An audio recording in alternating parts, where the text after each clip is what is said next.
எந்த முதலீடும் இல்லாம வீட்ல இருந்தே ரீசேல் பண்றது மூலமா 20,000 வரைக்கும் earn பண்ணலாம். அதற்கான அருமையான ஆப் தான் இந்த மீஷோ ஆப். டிஸ்கிரிப்ஷன்ல இந்த ஆப்போட லிங்க் கொடுத்துருக்கேன். அதை கிளிக் பண்ணி டவுன்லோட் பண்ணிக்கோங்க.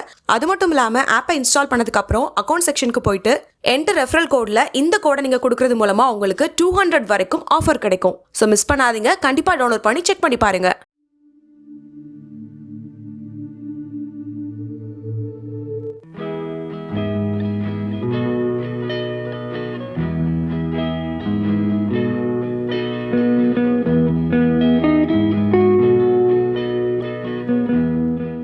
இது வரைக்கும் நம்மளுடைய பல்லாண்டு வாழ்க்கை சேனலை சப்ஸ்கிரைப் பண்ணலனா மறக்காம சப்ஸ்கிரைப் பண்ணிக்கோங்க.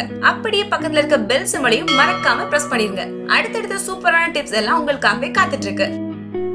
வணக்கம் தோழிகளே, இன்னைக்கு நம்ம டயட் ரெசிபில பாசிப்பயிறு வச்சு ஒரு இனிப்பு தோசை எப்படி பண்றதுன்னு பார்க்க போறோம். ரொம்ப டேஸ்டா இருக்கும். குழந்தைங்க ஒபிசிட்டியில கஷ்டப்படுறாங்க அப்படின்னா இந்த மாதிரி ஹெல்தியான பாசிப்பயிறு தோசை கொடுத்தா அவங்க வெயிட் லாஸ் பண்ண மாதிரியும் இருக்கும், நல்ல சாப்பிட்ட மாதிரியும் இருக்கும். குழந்தைங்களுக்கும் சரி பெரியவங்களுக்கும் சரி நோய் எதிர்ப்பு சக்தியை கொடுக்கக்கூடிய ஒரே பொருள் அப்படின்னு பார்த்தீங்கன்னா அது பாசிப்பயிறு தான். ரொம்ப டிஃப்ரெண்ட் டேஸ்ட்ல இருக்கும். கண்டிப்பாக நீங்கள் ட்ரை பண்ணி பாருங்க. இப்போ வாங்க இதை எப்படி பண்ணுறதுன்னு பார்க்கலாம். நம்ம சேனலோட ஸ்பெஷல் என்ன அப்படின்னு பார்த்தீங்கன்னா, ஒரு ரெசிபி பண்ணுறதுக்கு முன்னாடி அதோட நன்மைகள் என்ன அப்படின்னு தெரிஞ்சுக்கிட்டு அதுக்கப்புறம் தான் நம்ம ரெசிபி பண்ண போவோம். இந்த டைம் நான் அதை சொல்லலை, ஏன்னா இதுக்கு முன்னாடி பாசிப்பயிறு வச்சு ஒரு பாயாசம் எப்படி பண்ணுறது அப்படிங்கிற வீடியோ அப்லோட் பண்ணியிருந்தோம். அதில் அதோட யூசஸ் என்னன்னு அப்படிங்கிறத சொல்லியிருக்கேன். ஒருவேளை அந்த வீடியோ பார்க்கல அப்படின்னா அந்த வீடியோவை பார்த்துட்டு இதோட நன்மைகள் என்னன்னு தெரிஞ்சுக்கோங்க. இப்போ வாங்க பாசிப்பயிறு தோசை எப்படி ப்ரிப்பேர் பண்ணுறதுன்னு பார்க்கலாம். ஒரு 200 கிராம் அளவுக்கு பாசிப்பயிறு எடுத்து அதை நல்லா வாஷ் பண்ணிட்டு ஒரு 8 மணி நேரத்துக்கு ஊற வச்சு எடுத்துக்கலாம்.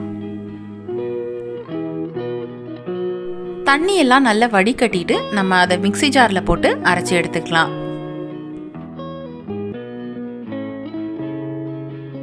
முதல்ல ஓரளவுக்கு கரகரப்பா அரைச்சி எடுத்துக்கலாம். இதோட 150 கிராம் அளவுக்கு மண்டவெல்லம் சேர்த்துக்கலாம். உங்களுக்கு எவ்வளோ இனிப்பு தேவையோ அவ்வளோ போட்டுக்கலாம்.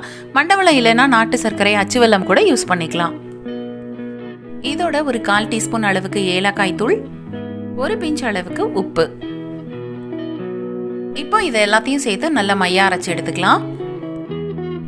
இதை ஒரு பவுல்ல போட்டுக்கலாம்.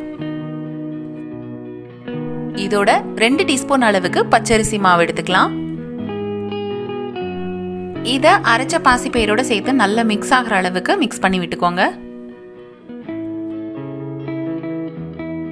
கொஞ்சமா தண்ணி சேர்த்துட்டு தோசை மாவு பதத்துக்கு நல்லா விரவி எடுத்துக்கலாம். அப்பதான் அந்த மண்டவெல்லம் கரையாம இருந்துச்சுன்னா கரைஞ்சிரும். அவ்வளவுதான். இப்போ பாசிப்பயிறு தோசைக்கு மாவு ரெடி ஆயாச்சு. தோசைகள் நல்ல ஹீட் ஆனதுக்கு அப்புறமா ஒரு கரண்டி மாவு ஊத்திக்கலாம். சின்னதா தான் ஊத்தணும்னு இல்லை, எந்த சைஸ் வேணாலும் இதை ஊத்திக்கலாம். இதுல கொஞ்சமா நெய் ஊத்திக்கலாம். எண்ணெய் ஊத்தினா அவ்வளோ டேஸ்ட் இருக்காது. மிதமான தீயிலே வச்சு வேக விட்டு இதை எடுத்துக்க போறோம். இப்போ இதை திருப்பி போட்டுடலாம். திருப்பி போட்டுட்டு மிதமான தீயில வச்சு வெந்ததுக்கு அப்புறம் எடுத்துக்கலாம். அவ்வளவுதான். சூப்பரான ஸ்பீடா உடல் எடை குறையிற வெயிட் லாஸ் தோசை ரெடி. இந்த பாசிப்பயிறு தோசை ஒரு 2 சாப்பிட்டா போதும், 4 மணி நேரத்துக்கு பசியே எடுக்காது. அவ்வளோ வயிறு ஃபுல்லா இருக்கும். கண்டிப்பா நீங்களும் இதை ட்ரை பண்ணி பார்த்துட்டு கமெண்ட் பாக்ஸ்ல எப்படி இருக்குன்னு கமெண்ட் பண்ணுங்க. நம்ம சேனலை சப்ஸ்கிரைப் பண்ணல அப்படின்னா மறக்காம சப்ஸ்கிரைப் பண்ணுங்க. மீண்டும் ஒரு நல்ல ரெசிபியோட நான் உங்களை சந்திக்கிறேன். நன்றி.